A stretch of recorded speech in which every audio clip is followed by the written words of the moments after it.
I want to bring the meeting of the RTM Education Committee to order. We're a little late getting started, but let's see, it's about 8:35, and we're going to be called to order. The first thing I would like to ask is, what? This is terrible. It's too loud? What do you Yeah, think? it's too loud. It's echoing, very echoing. What should we do? Continue. Okay, Yeah, we'll continue. exactly. The first thing I'd like to ask is for a motion to reorder the agenda. We're ready? Okay. I'd like to ask that we reorder the agenda so that the plastic bag ordinance people can go first. So could we have a motion to do that? Okay, Teresa, and who, second? Okay, Ed. All in favor? Okay, that's unanimous. Okay, so Monica, you want to come forward? Wherever you like. Do you want to sit, stand? Okay, so the idea is for Monica and Frank Kemp to give a review of the ordinance in about 10 minutes, and we ask some questions if we have them. Is that right? Okay, go ahead. Thank you, everyone. So Public Works is lead on this ordinance, and so that's why I'm here.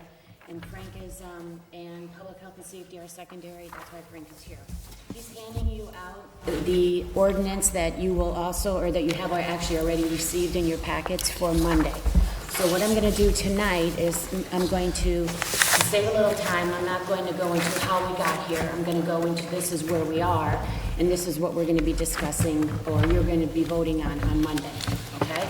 So, and then I'm going to come and circle back to what's happening on the state level, both with the governor's budget and with the Senate bill that's being debated. Monica, can I just add really quick? The reason we're doing this, just so people were like, why are the plastic bag people at the education meeting? At Rules, I think we all thought it was helpful to have Monica and Frank come because it's a very long agenda on Monday night, and I think we think the plastic bag ordinance is going to come with a lot of questions. So to try to get those questions out of the way to as many members as possible, which is why they're here. Right. Okay. So we have 7 committees on the RTM. 3 are working on this. Rules is very up to speed on it. And we are also, I'm talking quick here, because we are also going to go and talk to F&B and Park and Rec at the same time. So the only committee that we will not have had a sit down with, so to speak, is P&Z. Okay, so that is absolutely the point. The point is to kind of bring you up to speed and get as many of your questions answered tonight as possible so that the meeting on Monday goes a little quicker. Okay, so the Darien ordinance that will be under consideration for June 10th its purpose is to reduce bag waste by encouraging residents to bring their own bags when they go shopping and to end the use of single-use plastic bags. I forgot to bring one, but you know what those are, those little flimsy bags, right? And to switch to paper bags that are 100% recyclable and made from at least 40% post-consumer recycled material. Shoppers are always free to bring any type of bag they want. You can bring a Stop and Shop bag into Whole Foods if you want. Stores are able to offer rebates or incentives for customers that bring their own bags. Some bags that are not included, and the full list is on section 2.9 here, but some bags, just to give you an idea, that are not included in this ordinance are newspaper bags, dry cleaning bags, garment bags, pharmacy bags that you buy in the store. You buy a box of like your kitchen garbage bags or your pet waste. That's pest for short. Your pet waste bags. And bags that are in the store that you use, when you pick up vegetables or you get your bagels, that kind of thing. Those bags are not part of this ordinance. Checkout bags that are used for government food assistance programs such as the SNAP program are also exempt. The Board of Selectmen will designate an environmental compliance officer responsible for investigating complaints, issuing warnings, issuing citations, and also submitting an annual report of these activities to the Board of Selectmen by 1/31 of each year. I am going to ask you really kindly just to hold because I might answer it later on. Okay, so for the initial violation, you will get a warning. You will not get a fine for 60 days. If after 60 days you receive a citation, the charge will be $150, and then all fines after that to that particular establishment will be $250. No more than one penalty imposed in a 7-day period. A business will be able to appeal within 30 days, and a hearing will be scheduled. The ordinance for Darien will begin to go into effect on January 1 of 2020, this coming January. At that time, any store over 10,000 square feet would be required to distribute compliant paper bags, those bags I just mentioned about the 100% recyclable and 40% consumer recyclable material in it. They will no longer be able to distribute any plastic bag that's a single use. They will be required to charge a 10 cents environmental fee per paper bag, which the store will keep. The concept here is to encourage you to bring your own bag by not paying the 10 cents, or if the stores, the compliant paper bags are more expensive, and they're more expensive than the plastic bags. So this is a 10 cents fee that the stores will keep.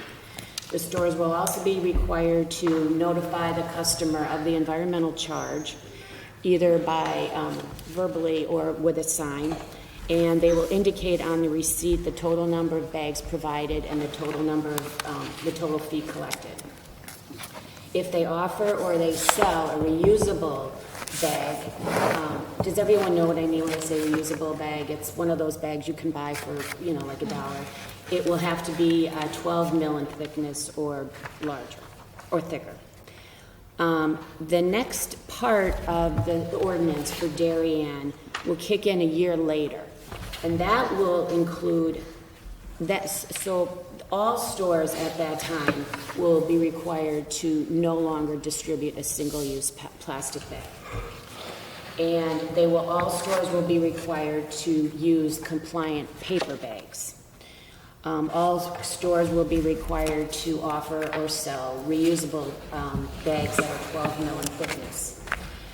So what we're doing is we're giving the stores under 10,000 square feet an extra year, basically.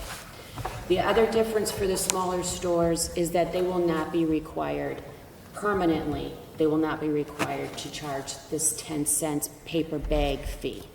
Okay, that's one difference. Okay.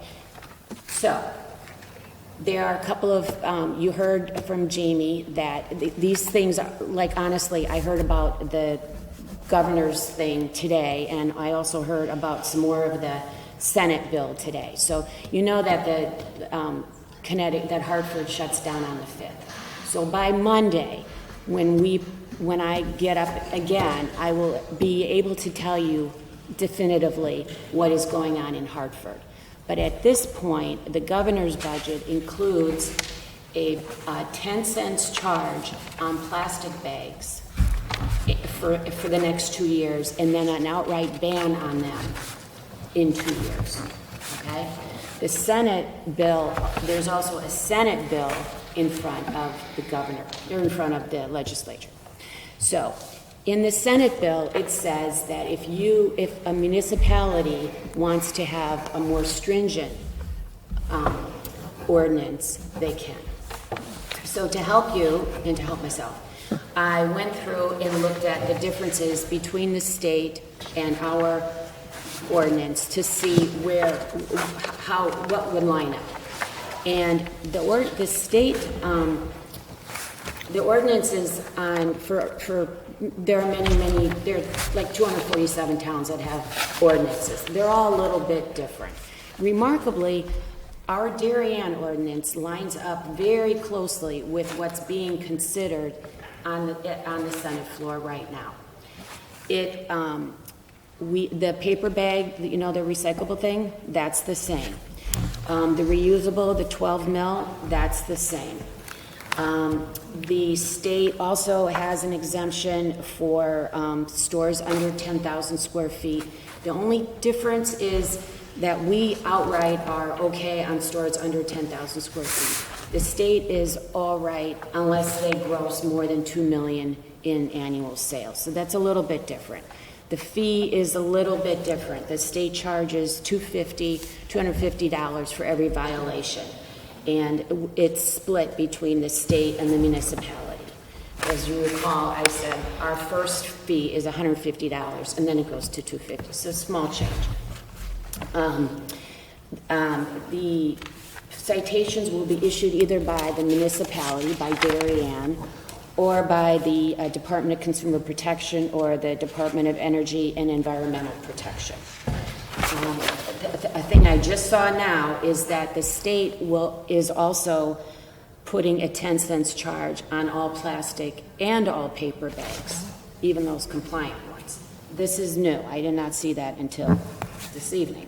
So basically, the state, if that passes, is very close to our ordinance. They're a little bit more strict. They're a little bit more restrictive than we are. So right now, we're looking at the governor's budget saying a 10 cents charge on plastic. And I think what's happened on the Senate level is because if the stores charge 10 cents on plastic and they don't charge for paper, then people will just default to paper. So I think that's where the Senate bill is getting amended, and they're going to require a charge on both. So, what's your question? The environmental compliance officer, so do I understand that's not supposed to be a new employee? But how do you know from the town's perspective what they're planning on doing? Because what I would hate to hear in a subsequent budget year is now all of a sudden someone wants to add a person to this position. That when we were given this task, the Board of Selectmen asked the RTM, and the RTM asked these three committees to work on this. And that was a very strong point from the Board of Selectmen, that they're looking for a volunteer. They're not looking to add another employee to cover this. That compliance officer is somebody that looks to see, that gives out fines if you are either not charging the 10 cents, or if your bags aren't in compliance. And since we're lining up so closely with the state, the state would be the one doing the compliance, which would help the town tremendously. It would be one headache that we don't have. Yeah, since we're dealing with businesses here, I mean, Yes. I wouldn't expect really anybody to even need to be fined. Right. And I want to say that we've had a couple of public hearings, and one of the things that came out between the first and the second one is some more feedback from the Chamber of Commerce, and they are in favor of this revised ordinance because of the carve out for the stores that are under 10,000 square feet.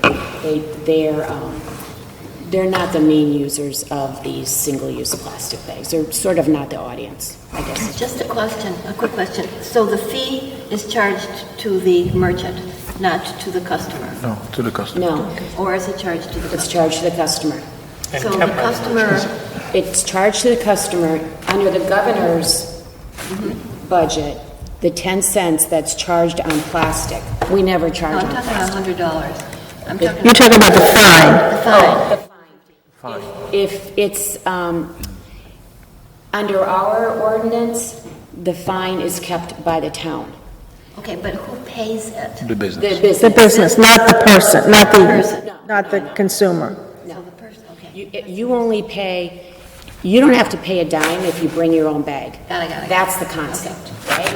If you don't bring your own bag and you use a plastic bag, right now you'll pay 10 cents to the Got it. state. It'll be a tax. I was thinking about the fee. Right. If you pay 10 cents for the paper bag, the store will keep that 10 cents. That's fine. So if it's a plastic bag, the cost of it is the business, right? They have to provide it to me, right, for free, right? Why do we differentiate on paper, and why do we pick winners? Who's going to pay the fee and who doesn't? Why over 10,000 feet? 10,000 square feet, the business will actually collect something and defray some of their cost to bring the paper to me. while the small businesses don't. The small business gets hurt, right? Do I understand it properly? No, the small businesses didn't want to have to, they didn't want to be required to charge the 10 cents for a variety of reasons. So they're willing to take that cost hit Yes. instead of having that Yes. reputation. They can always charge. You can always charge as a store. Yeah. We're not telling you that you can't. We're telling you that you don't have to. And the reason that that's being done is because think of the volume. And what we're trying to do is get people to bring their own bags. And so when you go into the toy store, you're not using 5 paper bags unless it's Christmas or something, you know. That's not the audience that's generating a lot of the plastic bag usage. The grocery stores are, and the 10 cents fee is to do 2 things. It's to provide some payment back to the stores because it's much more expensive to provide a paper bag to you than a plastic bag. A plastic bag costs 2 to 3 cents, a paper bag costs 10 to 25 cents. So it's a way to defray part of the cost to the larger merchants who are using a lot of bags. Does that make sense? Yeah, and they have to offer me both plastic and recycled, and I choose? Maybe I should. No, the smaller stores get 2 years Yeah. to use up their supply of what we'll call non-compliant bags. Right. After 2 years, they cannot hand out a single-use plastic No, bag. not single use, I get that, but the minimum, right? After 2 years, because a lot of these stores, they Yeah. buy in bulk, and so their bags aren't compliant right Yep. now. But going forward, they will be required. And then I can choose, or do they tell me which to use? I'm sorry, maybe that's obvious to people, but I just want to clarify that. You won't have an option because there won't be a plastic bag. I don't, well, I'm talking about the plastic bag, minimum 12 milli thickness. Oh, yeah. The you would buy recycled. they're That's my not, choice. They're not free. they're not free. They are not free. No, those are heavy-duty bags. Those are like the ones you would get now at like Whole Foods or something like that. They're even Yes. stronger than that. Yeah. They're really thick. So, and my second question is, the state is proposing something, right? It's in process right now. Why don't we wait and see what the state has and just exactly match it, or even don't worry about it? We live in the state, so we'll be responsible, right? Right. But you know what? This is on the agenda for Monday, and so I will have you up to speed on Monday, but right now, this is what I need to educate you on this, because this actually is happening. The state, maybe nothing happens. We don't know. We do know that we have a vote on this. So it's good to be familiar with this. And this is actually, like I said, very similar to the Senate bill that's being contemplated right now. And I, as a consumer, then behave according to the state or the town? It could be different, right? Is it No, worth it'd be it? the same. I mean, It could be. but if it's different, you're gonna, this cost Yeah. should make you, as it did me when I went to Fairway, put some of those reusable bags in my car. Yeah. And, because otherwise you're paying 10 cents for the paper. Okay. Any other final questions for I have Monica? a quick one. Okay. Are there any, the word just went out of my head. But, okay, say I go in and I buy tomato sauce and hot food, and they put it in that container and it's greasy, and I can't get a plastic bag, and then it gets all over my car. Are there any exceptions to this, like with takeout food to plastic bags? You know, I think one of them, the state or the Senate, it has something in there about if you can use a bag to protect something from spilling. So, I think that's in here on the. yeah, is that? It is? It is? Where is that? I'm under- reading 2.9. Yeah. In this, and here on 2.9. Section 2? Here it is. Contain unwrapped prepared foods or bakers. So if it's prepared foods, Okay, good. Great. Okay. Dad, if this is important, why aren't we implementing it right away? By 18 months, Car. the gas station. Is everybody hearing this question? Okay, so the question was, why is the rollout not So right, long, not 18 happening right away. You know why? Because the 10-year-olds are important and the stores are important. No, but what stores actually order their bags 2 years in advance? You would be amazed. I would be, I'd like to hear Yeah, that. yeah, yeah. They Okay. use them for It's not- advertising. it's not I effective for you used buy to own that a one. store. I used to own a store, and I bought, I think, $6,000 worth of bags that would last 4 years. Yeah. That's Doesn't seem like it moves Still have any? years ago. Yeah, it's crazy to like, but you pay like And they buy from China, and they buy. 20 cents a bag versus $3. Yeah. Okay. The sport shop has 2.5 years worth of Christmas bags. Their bags cost about $1.25 a piece. Yeah. Okay. They use about 325. You have to buy the most you can, the price goes down. Okay, thank you so much for coming. I guess if we have any more questions, we'll get them to you. Yes, so if you And, have any, absolutely. Email me, call me, I'm Frank. okay, thank you, Frank. Thank you so much. No, thank you for yours. Okay, everybody, so the next, do you want these back? To say paper? Does he want these back? Okay, the next item on the agenda. Okay, let's move along. We want to discuss and vote on the appropriation for the proposed construction at the new Oxford School Building. Most of us just heard a very extensive presentation at the Board of Selectmen meeting. We have some guests from the Building Committee here with us. Duke Deneen from the Board of Ed and the Building Committee, and Diane Boston, also from the Building Committee, and the PTO Chair from Oxford School. Okay, Katie. All right, so would you all like to make any statements now? You're okay, you're just here as a resource if we have questions. Okay. Do you want to, yes? I have a question. Okay. I'd love to know more about how you came up with the 600 per gross square foot cost.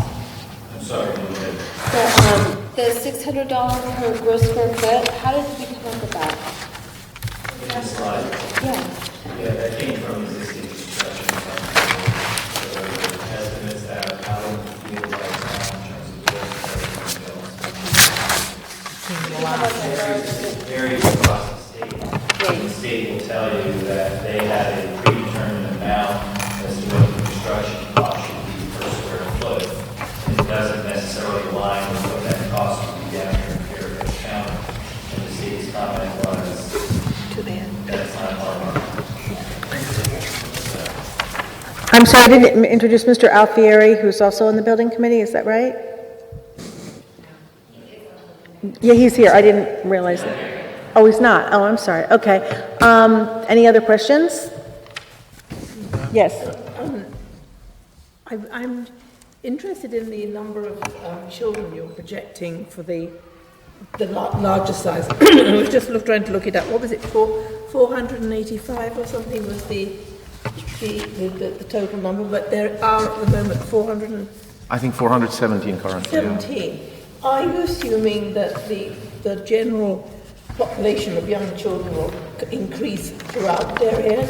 Or are you assuming that more children will come to this school and maybe some other school, the numbers will go down? Because it seems rather a large increase if you went all through all the elementary schools. That wouldn't happen without redistricting, which we're not looking at. You're not looking at that. So there's not an option for more kids to go to the school because it's a school. The only thing that we're doing Yeah, at yeah. campus is the consolidation of the ELT program Right. from the other schools. So those enrollment projections by an outside firm called Love and McGraw that we've used for years. And our chief financial officer also does enrollment projection. And so we look at birth rates and statistics going back and going forward. And the state require that we do an 8-year enrollment projection. Right. One thing that we've done in that projection too is also look at the various projects that are going on in town and what impact those projects will have to the overall school population. Yeah. If you look at, for instance, the Avalon project, that would, gone to a different school based on its location. Yeah. But based on space and availability, the kids in Avalon go over to Oakland.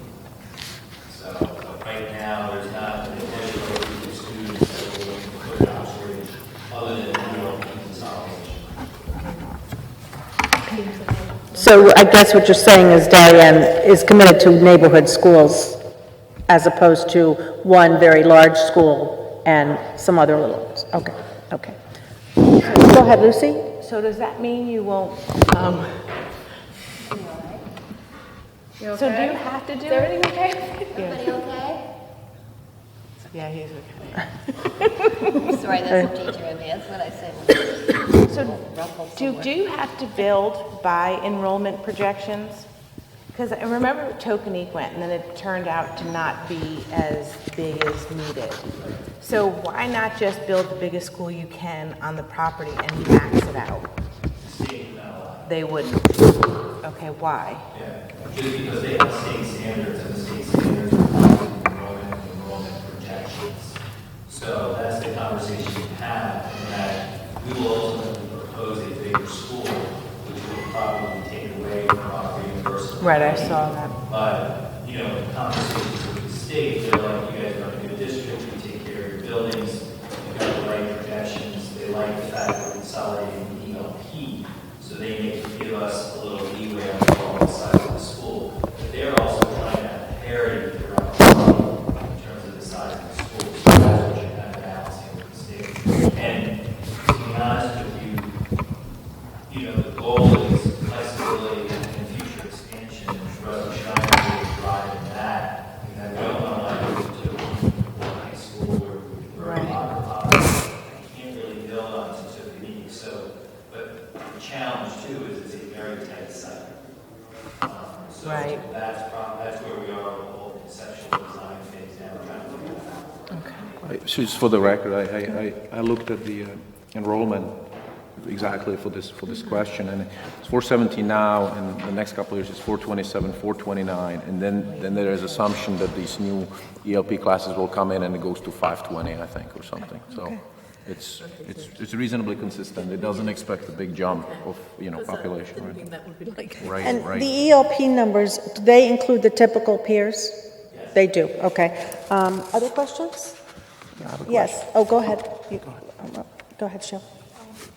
Well, my question is, well, part of it is around the ELP program. It seems to me that we're putting all of these children at kind of one of the less convenient places to take all the children from around the town, and I'm wondering if there was any thought about that. And then secondly to that, I would think ELP would need larger classrooms because they're little children and it's more active. And then along with that ELP with so many special education, potentially children there, they would need more speech and language and that sort of thing. And also I would think more playground space, and I was just hearing that the site is tight. So I'd like to hear if these areas were considered. So I think some of your questions relate to ed specs, so maybe that would be, if Duke could answer those, or, okay. Great questions, and all those topics that you brought up are built into the ed specs. Yeah, sure. You want the microphone? I think that they can't hear, yeah. Here, take this. Yeah. You could use this. Can I sit here? Yeah, you can certainly sit there. Yeah, you got one down there. How many do you need?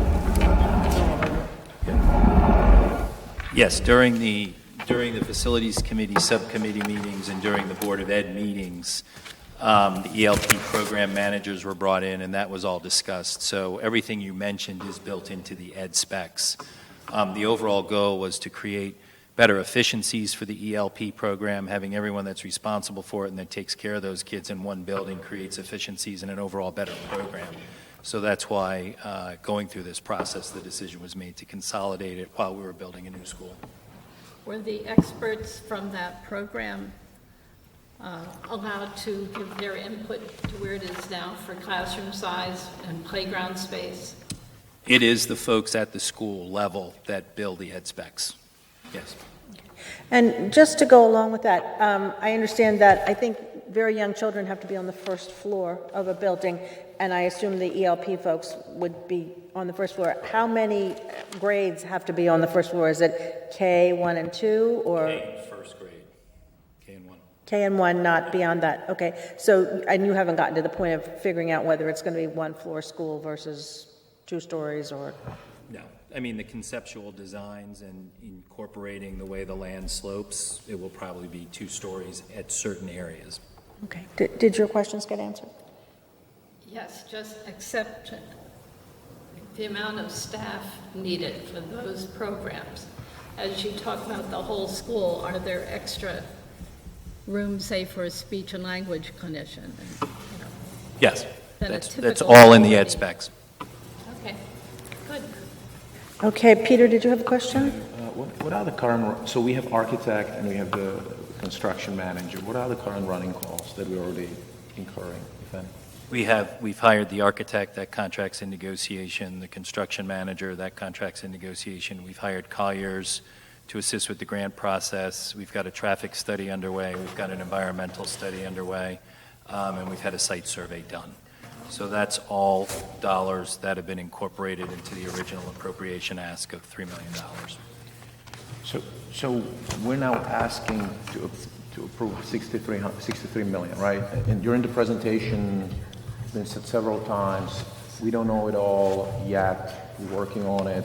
This process is sort of front run a little bit because of the state. So you agree that we don't know everything, right? That we should. That if it wasn't for the state, we would not ask. You would not ask RTM at this stage for the If we information. weren't going through the state process, we would do the process that we did in terms of building the maintenance garage. But working with the architects and the construction manager that we're using right now, these are very good guesstimates in terms of the initial concept of the building based on the ed specs. I mean, that's what these firms do. They build schools. Sure. So, the range of prices have come in between $55 million and $59 million. Right. So that's kind of what we're basing it on, very detailed cost estimates, which is what actually has to be provided to the state. I'm asking for that particular reason, and also, is this the last time you would come to RTM in regards to this? Because no. So the 60 million we would get approved now, but there's got to be another approval somewhere down the line for others. I think, as Jack mentioned at the meeting, we'll go through the process, and once we get bids, and we're going to get construction manager at risk, so we get a guaranteed bid and a guaranteed minimum, and we would come back and educate the RTM. I think the best way would be to educate the subcommittees in the RTM throughout the various steps as we go into design, schematic, construction documents. It would just make sense to continue to update all these committees as we go through the process. Update and then ask for RTM approval again for something. If it's required. Well, that's really the question, right? Do we next Monday say, here's your 60 million and go ahead and obviously It's just we'll an do that. authorization for funding. Then we'll come back to you once we get the bids and understand the exact costs. And the way we're doing it is the construction manager at risk, like we did the maintenance garage, so we'll know it's going to come in at $58 million or whatever the number is. To put it another way, sorry, in order to sign the contract to build the school, Right. that's going to come back before the RTM. Correct. Okay. Yeah, and I guess last maybe suggestion is when we discuss it or when we talk about it next Monday, it would be helpful to know what the approximate, financial cost would that mean? Is it additional 3% to our tax bill every year or not? There's John or Jack Davis could make that estimate based on, current rate, 60 million cost, et cetera. You mean cost for the bonding, or are you saying operational costs for the bigger school? No, that's an interesting point, that it's actually offset potentially by some smaller cost or higher cost, but the bonding cost, the one that we know. I think the immediate thing that could be guesstimated based on the number we're asking for are potential bonding or financing costs. Right. The fact that we're just barely at the conceptual stage, there's no way to get efficiency numbers as to what that new building would cost to run versus what the existing building does cost. But those are good things that we'll look at and present down the road. And it could be more efficient. There could be heating, something like that could become more efficient than having it. I would say, if the RTM ever wanted to see a comparison, you need only look at, every year in the budget season, when you look at the capital and the cost, you look at Tokenique compared to the other 4 elementary schools. Like the Tokenique line is this big, and the other schools are this big. Ed, did you have a question? No. Okay. Other questions? Actually, just one suggestion. Yes. It was mentioned during the Board of Selectmen meeting, the security issues related to the school. Not something you want to talk about publicly. So maybe just encourage any committees you're talking to, we have recorded meetings, not to talk about security issues. Another consideration, I was thinking, on your building committee itself and the ex officio folks, would you ever consider someone from the police department? They'll be part of the process. They meet with the Board of Ed on a regular basis. Do they? Okay. Yes. Okay, so if there's a design that's particularly not great for security purposes. And then so it's a great point. So there are regular meetings with the chief of police and Okay. a regular security protocol that has to be submitted to the state on an annual basis. Okay. And Connecticut has one of the highest state standards in terms of security protocols for the school. The other thing that was stressed, and we saw when we interviewed the architects, is they all have almost specialty people or departments that just focus on school security nowadays. Okay. One thought is, when you are making this presentation to anybody, including the RTM, what is the cost of not doing it now? And I think the potential cost is Right. significant. Yes. But that ought to be part of the conversation too. Yeah, and I think the one number that comes to mind, just from a facility standpoint, is there's upcoming $5 million that would have to be spent to just maintain the building without really doing anything to improve the educational space or the educational experience for the students. I think at one time, when Tokenique was considered to be rebuilt, Ox Ridge was also considered, and the thought was the town would not support two new school buildings at once. So certainly the issues at Ox Ridge have been known. I was going to ask you, the reimbursable costs that are mentioned on the state grant expectations page, what are they? Can you? Reimbursable costs? Yeah, their pages aren't numbered, but what says grant funding for Darien is based on the new school build is estimated at 10.71% of the reimbursable, in quotes, costs, and possibly some extra for the ELP. But what are the reimbursable costs?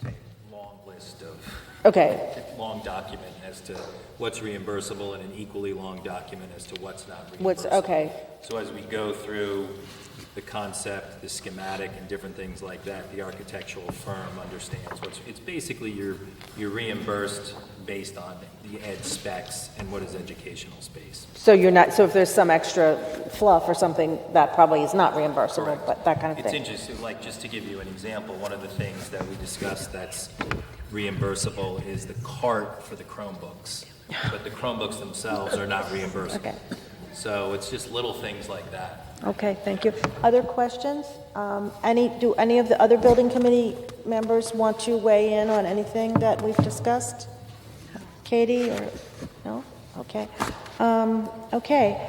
Are we ready to, do we want to discuss additionally among ourselves? Do you want to vote? Thank you. Thank you, yes, of course. Okay, maybe, they can stay. You're ready to vote? Okay. All right, so, the amount of money, $3 billion has already been approved for design development, and this is a matter of adding $60 million. So we're going to vote on the full amount, $63 million, for the appropriation for the proposed construction of the new Ox Ridge School building. So would someone like to make a motion? Teresa, and Lucy seconded? Okay. Did you have a question? No, I'm seconding the motion. Oh, you were seconding. Okay, so we have a couple seconds. Okay, that's great. All right. All those in favor of the $63 million appropriation for the proposed construction of the new Ox Ridge School building, please raise your hand. That appears to be unanimous, right? Are there any people opposed? All right, no one is opposed. Are there any abstentions? No abstentions. Okay. So we're done. I just wanted to say, I'm going to definitely do a report on Monday. For Monday, what I will do is write it up, send it around. You can reply if you have any suggestions. Please reply only to me. Okay? So that's taken care of, right? Thank you all, and thanks to all the building committee, Duke. Wait, we have to do the Diller property. Yeah, I know, we're not done. I didn't mean we were done. Okay. All right. Thank you. Bye-bye. I thought you were adjourning, I'm sorry. No, I'm not. A couple more things. Let's see, the next, are we okay? We're about to talk about it. Yeah, we're going to talk about that now. No, I was just curious. All right. Okay. The next item on the agenda is a discussion and vote on the gift from the DAF, Darien Athletic Foundation, of up to $300,000 for the cross-country running path along the outside perimeter of Darien High and along the perimeter of the Diller property. We did get a memo from Jennifer Montanaro, who I think is here, and I hope you all saw. Did you all see this memo? Yeah, sure. It came from Jennifer, and it describes in more detail what the gift is.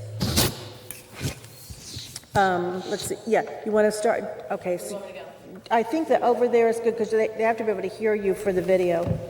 Okay. Jennifer has kindly offered to spend some time with us because we left the selectmen meeting before your presentation. Claire, you referenced that she's sent you a letter describing this. Can you forward that to us? The letter? Yeah. Oh, sure. I thought I did already do that. I'll make sure you get it. Awesome. Thank yes. you. Okay. All right, Jennifer. Would you like to? Some of us have gotten your letter. Okay. Some have not. So maybe you could mention a few things that are high points in the letter. Sure. I'll give you just a brief overview because I don't know how many are new to the committee or not. Jen Montanaro with the Darien Athletic Foundation. We are proposing a cross-country path that surrounds the perimeter of the high school that goes through the Diller property at the outskirts on Nutmeg Lane and creating basically a loop that the cross-country team would use, in addition to allowing non-students at the high school, basically the townspeople, to be able to use as well during the off-school hours. So just to give you some background, about 4 years ago, the Darien Athletic Foundation, this is one of the first things that came to us because several parents of the cross-country team were very concerned about their kids, enormous groups of kids running in the streets of Darien. It wasn't just one or two kids. It was enormous groups of these kids running through the streets and on all different areas. And it was just a matter of time that everyone felt that something might happen.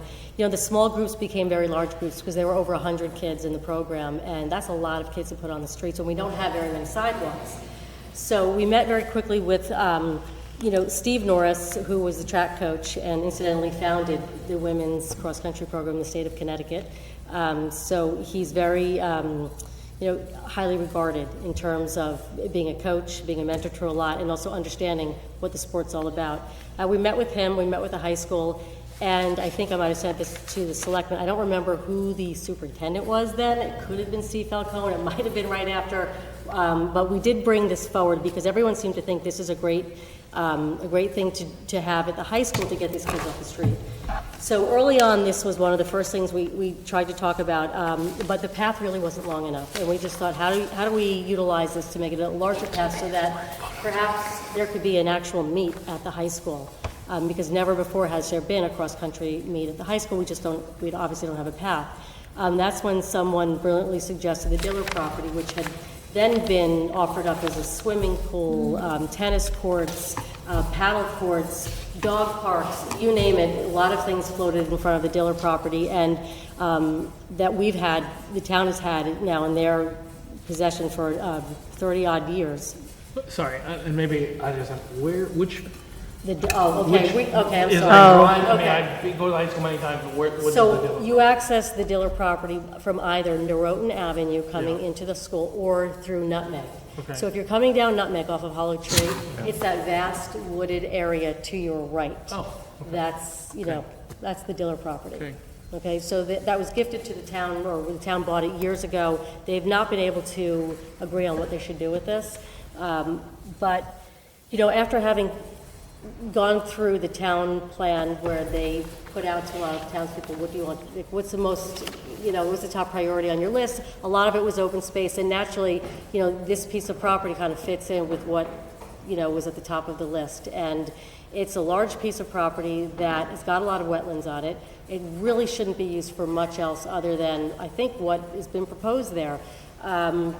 So early on, we came up with a plan. We hired architects Time Bond and helped develop a plan around the perimeter of the school. Now, if you've walked up the high school, currently you'll see a lot of people sort of walking around the outside of the high school, and if you've ever sort of paid attention and followed them, there's actually a natural walking path that surrounds the high school. It goes back behind the now varsity baseball field, Stadium East, that new field. It runs along there. It goes back to the left. I guess that's, I forget what street that is, but that's by the stadium field, and then it goes past the tennis courts, and then it follows the property all the way around the backfield, and it's sort of, there's a natural path that's there, and people do walk it. So it just seems fitting that we get an architect out there and see if this is something that's even doable, and can that be turned into a cross-country path. So multiple meetings later, with our architect, I sort of ran into Rich Jacobson, went to see him, and we always kind of, at DAF, we run by planning and zoning and Jeremy, just to say, is this something we even put any effort into? And Rich Jacobson, the head of EPC, was thrilled with this.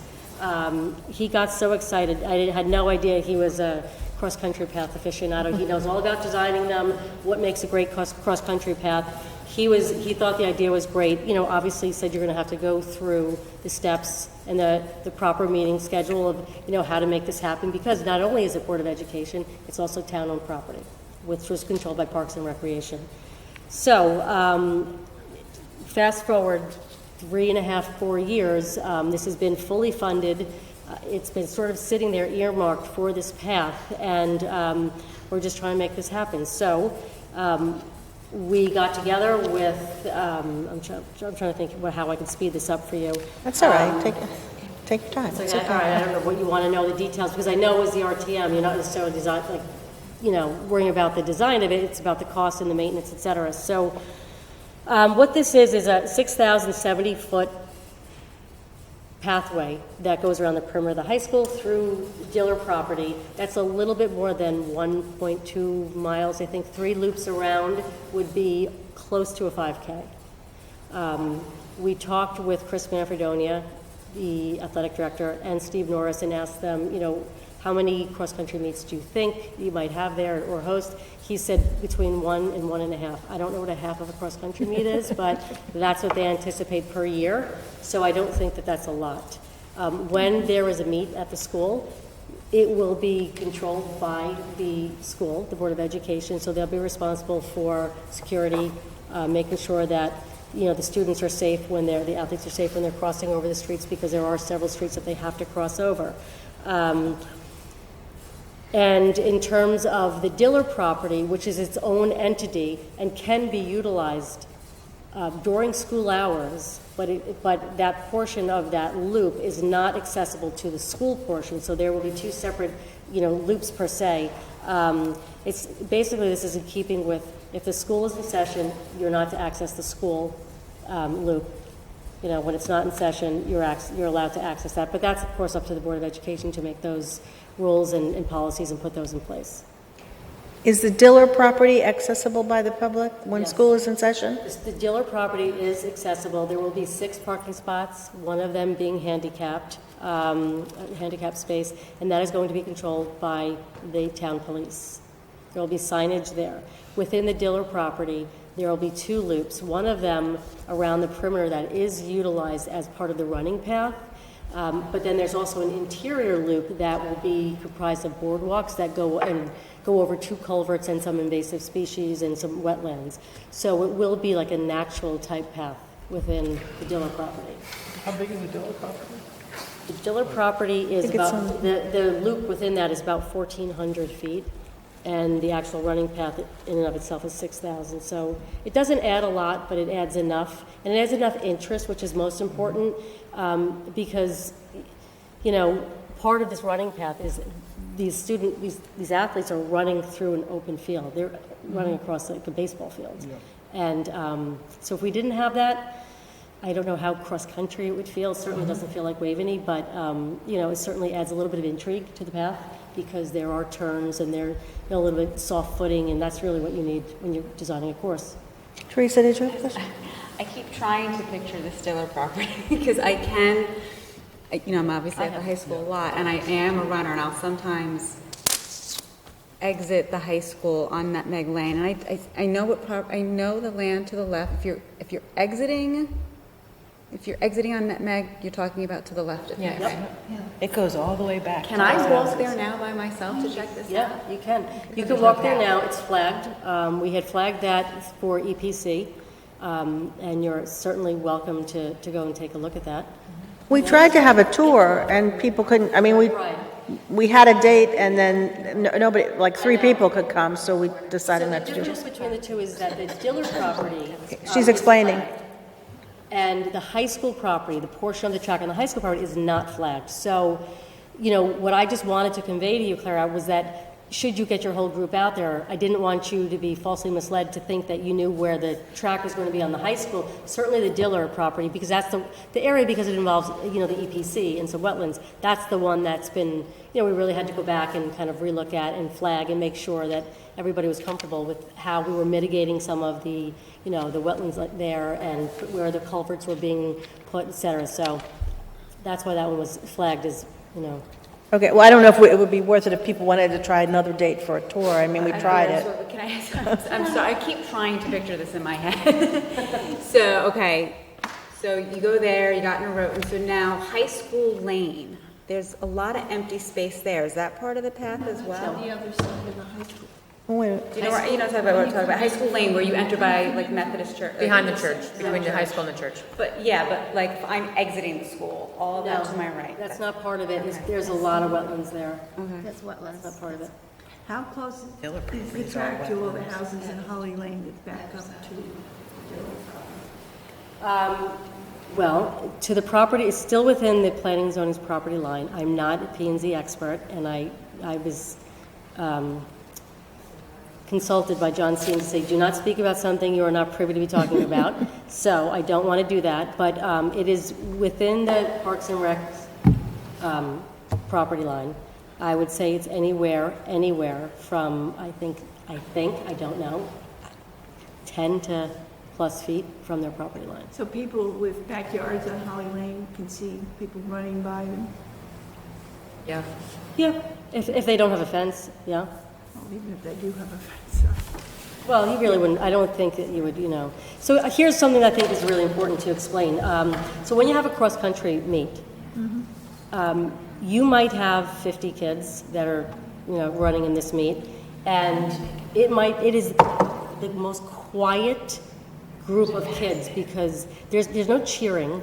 Maybe at the end, at the finish line, there's really no cheering. There's not a lot of noise going on because they're using all their energy to be running, right? So That certainly was not my concern. It was really just looking out your kitchen window and wondering if you I saw don't. them running by. I know I've walked this, and I don't think that I could see into anyone's house from any part of this path. Everyone's got enough coverage and deep enough properties, and this is. I mean, it'd be no different right now if we were to walk onto the high school lane where they put that barricade. That's where this will be. I mean, I don't know if you can see anybody. I'm really just asking also so that people who are having trouble and wondering where it is. Can we see it? Got it. Is that- Yeah, absolutely. Sure, Of course. And all, just so you know, all the plans and the drawings are on the P&Z website. So you just want to show a picture. So is the process is there as well. So first we went to EPC. We've had 3 meetings and public hearings with EPC. Through that, they asked us to do a few different things to the plans, which we have done and modified and have agreed to doing. And then after that, we went to Planning and Zoning.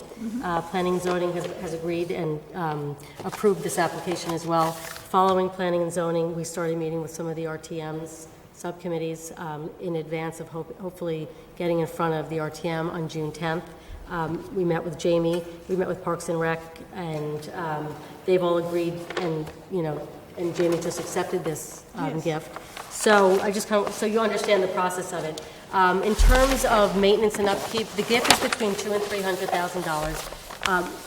Lou Giswaldi, who is on the Darien Athletic Foundation board, will be having weekly meetings with the superintendent of the schools, as well as the executive director of Parks and Rec, because both of those 2 departments have the ultimate say in this plan. Lou has overseen all of our Darien Athletic Foundation projects at the high school, and together with Mark Bothwell, who's a builder, they're both local Darien, they're both local Darien people that live here, that have, grown up here, they have kids here. Their reputation is at stake. They don't cut corners, they do it right, even if it means that DAF has to, spend some extra money. Okay, I'm going to propose that since some people are concerned about the lateness of the hour, maybe we can leave the paper, the drawings here, and people can look at them if they have time before they leave, if it's okay with you. Do we have any other questions for Jennifer? Yeah, Sarah? Do you have any? Yes. It's all right. I just didn't know if you had a question. Do you have any neighbors that are really loud right now saying that this is a problem? Or no? I literally have no idea, and I apologize for that. I think some of the neighbors is any project, when you don't, understand it, they voice their concern. There have been a handful of neighbors, but I believe Dr. Landon has reached out to them.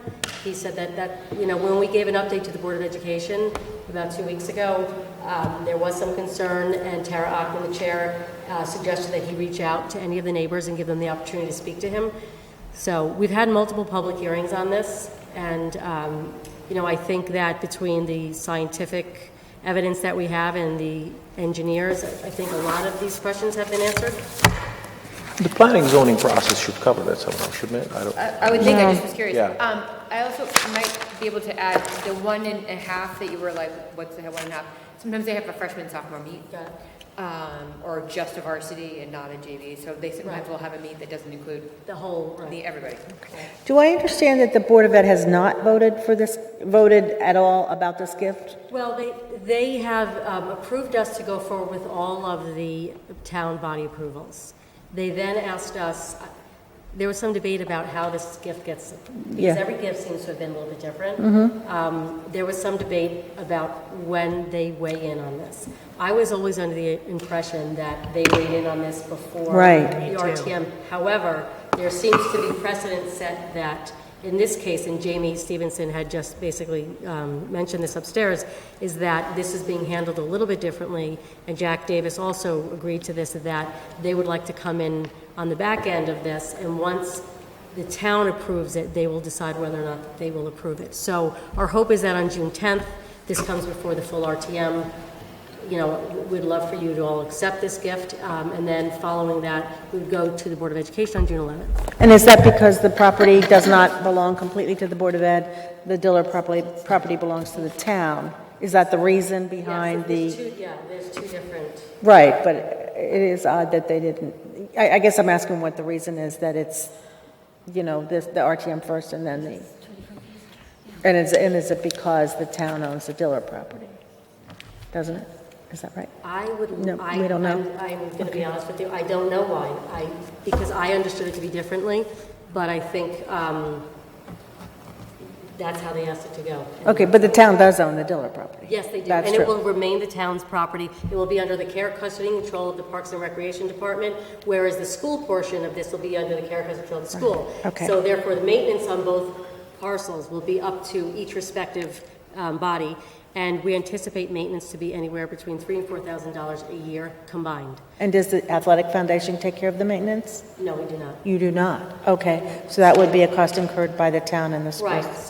So roughly about $1,500 to the town, $1,500 to the school. That's an estimate, and that's basically replacing some of the debris that might get washed away or run off the track, putting some loose fill or some rocks or whatever the land.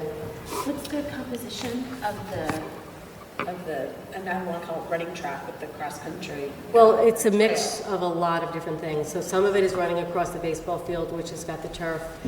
Some of it is just, open space that would be flattened and leveled, and a mixture of gravel, a little bit of stone dust, and things like that.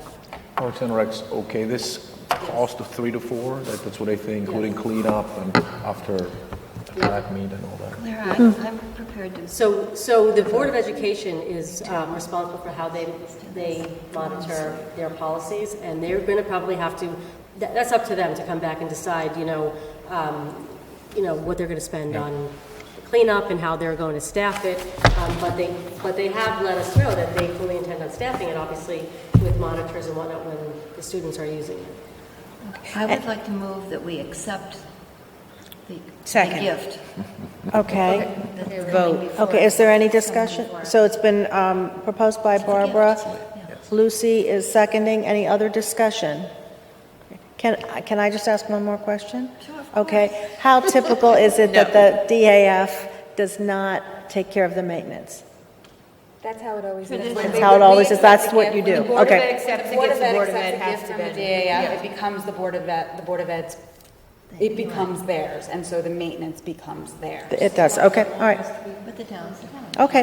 All right. We have a motion. It's seconded. Are there any other discussion points? All those in favor? Okay, that looks like unanimous. All those, anyone opposed? Abstentions? No? Okay. Okay, looks like it was unanimous. Okay, if you wouldn't mind leaving these here, just if somebody wants an extra look before they go, like, in the next 2 minutes or something, would that be okay? All right, thank you so much for coming. Before we go, do you have some minutes to approve from May 6th? I assume you all read the minutes? They were posted? You want to then not do this then? Do you not want, you're not ready to approve the minutes? Do you want to wait? Do it. See what Okay. Is everyone, all those in favor of approving the May 6th minutes? be good, right? Okay, we had to have a motion, so can I say? Second. Okay, great. Wait, who first the That- motion? Hang on. Clara. That, okay, and so I think that was unanimous. Yes. We now need a motion to adjourn. It's 9:40. Second. Okay, I think, and I want to thank you all again for starting out at 7 PM this evening. And I think we learned a lot about the Oxbridge proposal, so I'm glad you all were there. Again, I will write a report about this DAF and get that to you this week. Thank you, Okay. Clara. Thank you.